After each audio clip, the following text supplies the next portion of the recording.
लाडकी बहीण योजनेसंदर्भात महत्त्वाचा अपडेट आलेला आहे। महिलांनो, कोणत्या महिला या योजनेतून बाद होणार आहेत, कोणत्या महिलेला 15,000 रुपये भेटणार आहेत, कोणत्या महिलेला 1500 ऐवजी 2100 रुपये मिळणार आहेत आणि कोणत्या महिलाचा अर्ज आहे जो मंजूर होणार आहे, कोणत्या महिलाचे अर्ज रद्द होणार आहेत, या संदर्भात आपण या व्हिडिओतून चर्चा करणार आहोत। आणि महिलांना का पैसे आले नाहीत, कशामुळे पैसे आले नाहीत आणि याचे मुख्य कारण काय आहेत आणि कोणत्या त्या बँका आहेत ज्या लाडक्या बहीण योजनेसाठी योग्य आहेत, या संदर्भात आपण चर्चा करणार आहोत। महिलांनो, हा व्हिडिओ शेवटपर्यंत पहा, तुमच्या खूप फायद्याचा विषय आहे। तुम्हाला याच बँकेमध्ये तुमच्या लाडक्या बहीण योजनेचे पैसे पडणार आहेत, तर त्या बँका कोणत्या या संदर्भात आपण जाणून घेऊया। कोणत्या महिला अपात्र आहेत आणि कोणत्या महिला आहेत ज्यांना 1500 रुपये ऐवजी 2100 रुपये मिळणार आहेत, अशा कोणत्या महिला आहेत त्यांना बोनस भेटणार आहे, तर या संदर्भात महत्त्वाचे विषय घेऊन आपण हा व्हिडिओ बनवणार आहोत। तर महिलांनो, हा 2 मिनिटाचा व्हिडिओ तुमच्या बँकेच्या 20 चक्र वाचवू शकतो, त्यामुळे हा व्हिडिओ शेवटपर्यंत पहा। नमस्कार, मी नितीन केंद्रे नव्या एका व्हिडिओमध्ये तुमचं सर्वांचं स्वागत करतो।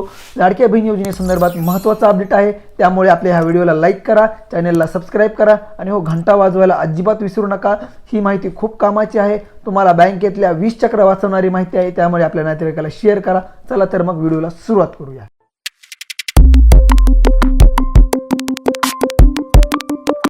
महिलांनो, या गोष्टी करून घ्या। विधानसभाचं मतदान आता होणार आहे आणि लाडक्या बहीण योजनेचे पैसे वाटपाला सुरुवात होणार आहे, त्यामुळे या गोष्टीला तुम्ही दुर्लक्ष करू नका। तुम्ही या गोष्टी लवकरात लवकर करून घ्या। तर त्या गोष्टी कोणत्या आहेत तर त्या जाणून घेऊया। लाडक्या बहीण योजनेसंदर्भात महत्त्वाचे अपडेट समोर आलेले आहेत। ते अपडेट म्हणजे कोणत्या महिला या योजनेतून बाद होणार आहेत ते आपण जाणून घेऊया। तर कोणत्या महिला या योजनेतून बाद होणार आहेत, तर त्या महिला आहेत शासनाच्या प्रत्येक योजना म्हणजे एकपेक्षा जास्त योजना ज्या महिला या योजनेचा लाभ घेत आहेत त्यांना ही लाडकी बहीण योजना ती महिला या योजनेतून रद्द होणार आहे, बाद होणार आहे। आणि जसं की श्रावणबाळ योजना, निराधार योजना, ज्या या योजनेचा ज्या महिला लाभ घेतात आणि त्यांना ही योजना लाडकी बहीण योजना आधी पैसे येत होते, पण आता इथून पुढं या योजनेचे पैसे त्या महिलांना येणार नाहीत। तर महिलांनो, तुम्हाला वाटत असेल की आतापर्यंत तुम्हाला पैसे पडलेत आणि इथून पुढे बी पडतील, पण तसं नाही आहे। तुम्हाला वाटत असेल की शासनाच्या अनेक योजनांचा लाभ आपण घेत आहोत, पण असं काही नाही आहे। आता इथून पुढे तुम्ही जर शासनाच्या अनेक योजनांचा लाभ घेत असाल तर तुम्हाला लाडक्या बहीण योजनेचा लाभ भेटणार नाही, तर तुम्हाला त्यासाठी तुमचा अर्ज हा शासनाकडून रद्द केला जाईल, बाद केला जाईल आणि तुमचं नाव लाडक्या बहीण योजनेतून कमी केलं जाईल। अशा काही महिला आहेत ज्यांना की ह्याच्या अगोदर पैसे भेटलेत आणि इथून पुढे त्यांना पैसे भेटणार नाहीत। अशा पण महिला आहेत की ज्यांना 1,500 रुपयाच्या ऐवजी 2100 रुपये 3,000 रुपये भेटतील, पण त्यांच्या बँक खात्यामुळे त्यांना प्रॉब्लेम येत आहे। तर आता जाणून घेऊया लाडकी बहीण योजनेसाठी कोणते बँक खाते त्यांना चांगले आहे।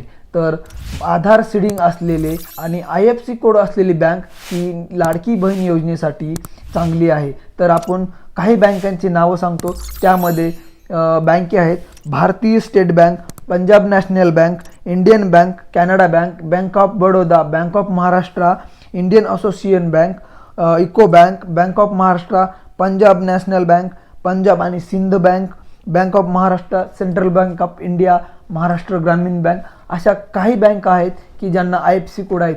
तर लक्षात घ्या की ज्या बँकांना IFSC कोड नाही ती बँक तुम्हाला लाडक्या बहिणीसाठी अयोग्य आहे। तर तुम्हाला अशा बँकेचं खातं लाडक्या बहिणीला द्यायचं आहे की जे राष्ट्रीयकृत बँक आहे। अशी योजना तुम्हाला जर चालू ठेवायची असेल कंटिन्यू, तर तुम्हाला तुमचं आधार सीडिंग बँकेला असणं खूप गरजेचं आहे। आधार सीडिंग करण्यासाठी तुम्हाला बँकेत जाऊन KYC करायची, KYC केल्यानंतर तुमचं बँक आधार सीडिंग होऊन जाईल। तुम्ही दिलेल्या लाडक्या बहीण योजनेला खातं हे राष्ट्रीयकृत बँकेचं खातं आहे का, त्याला आधार सीडिंग आहे का, तुमचं खात्याला IFSC कोड आहे का, हे पण कमेंट करून नक्की सांगा। आणि तुम्हाला लाडक्या बहीण योजनेचा हप्ता पडला का, नसेल पडला तर कमेंट करून नक्की सांगा। का पडला नाही तर ते आम्ही तुमचा प्रश्न सोडवू। आणि सर्वात महत्त्वाचं म्हणजे तुम्हाला लाडक्या बहीण योजनेचा हप्ता पडला असेल तर तुम्हाला कुठलीही काळजी करायची गरज नाही। इथून पुढे जे येणारा 6वा हप्ता आहे ते पण तुमच्या खात्यामध्ये जमा होईल आणि तुम्हाला बँकेत सुद्धा जायची गरज नाही, कारण तुम्हाला इथून मागे जे हप्ता पडला आहे ते बँकेचं खातं तुम्हाला चांगलं आहे, तुमचं IFSC कोड आहे, आधार सीडिंग आहे, त्यामुळे तुमच्या बँक खात्यामध्ये लाडक्या बहीण योजनेचे पैसे पडलेले आहेत। त्यामुळे काळजी करायची काही गरज नाही, तुम्हाला बँकेत सुद्धा जायची गरज नाही। त्यांना माहिती दिली की त्यांचं खातं आधारला सीडिंग नाही, त्यांचं खात्याला प्रॉब्लेम आहे आणि लाडकी बहीण योजनेचे त्यांना एकही रुपया तुमच्या बँक खात्यामध्ये जमा झाला नाही, त्यांच्यासाठी हा व्हिडिओ होता. तर महिलांनो, हा व्हिडिओ त्यांच्यासाठी होता की ज्यांना लाडक्या बहीण योजनेचे पैसे पडले नाहीत, त्यांच्यासाठी हा व्हिडिओ होता. आणि ज्या महिलांना लाडक्या बहीण योजनेचे पैसे पडलेत त्यांना काळजी करायची गरज नाही, त्यांना शंकासुद्धा आणायची गरज नाही, त्यांना बँकेत जायची गरज नाही, कारण त्यांच्या खात्यावर ऑलरेडी DBT पोर्टलवरनं पैसे पडलेले आहेत, त्यामुळे त्यांना काळजी करायची काहीही गरज नाही. तर आता आपण जाणून घेऊया की लाडकी बहीण योजनेचा 6वा हप्ता कधी पडणार आहे. तर लक्षात घ्या, विधानसभाची जी निवडणूक आहे ते 20 नोव्हेंबर रोजी आहे. 20 नोव्हेंबर रोजी निवडणूक झाल्यानंतर 2 ते 3 दिवसामध्ये त्याचा निकाल लागेल आणि निकाल लागल्यानंतर काही दिवसानंतर तुमचा डिसेंबर महिन्याचा हप्ता हा नोव्हेंबरच्या शेवटच्या काही दिवसामध्ये तुमच्या बँक खात्यामध्ये जमा होईल. महिलांनो, हा व्हिडिओ कसा वाटला?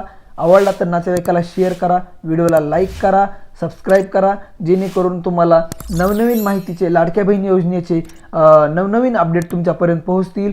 खूप कामाची माहिती आहे, सामान्य माणसाला समजेल अशी माहिती आहे, त्यामुळे हा व्हिडिओ स्किप न करता आपल्या नातेवाईकाला शेअर करा आणि एक कमेंट करायला विसरू नका. चला तर मग पुन्हा भेटूया नव्या व्हिडिओमध्ये. तोपर्यंत नमस्कार.